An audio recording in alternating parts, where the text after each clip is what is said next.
Hey guys, I'm going to show you how to fix this problem on Windows 11 system.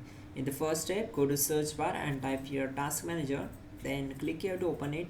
Now click on run new task and then select browse button. Now we need to open C drive. So first of all, select this PC and open C drive. Then open Windows folder. Then open System32 folder. So simply scroll down and search it. So double click on it to open it. Now find out cmd.exe file, simply select it and click on open.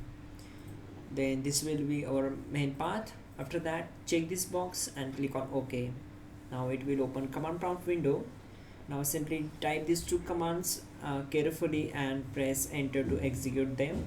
So first of all type sfc space slash scan file equal to c colon slash windows slash system32 slash ieframe.dll, then press enter from keyboard.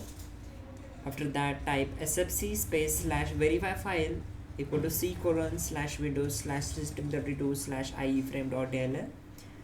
Again press enter to execute this command. After that, type exit to close this one. Now go to search bar and simply type here settings. We need to open settings. Now on this left side select apps and then right side click on apps and features.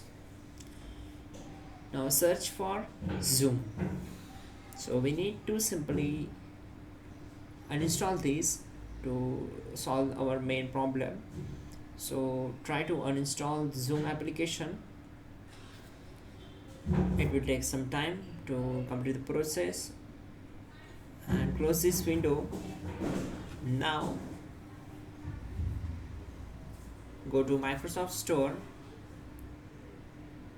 From the search bar simply type here zoom and you need to open it.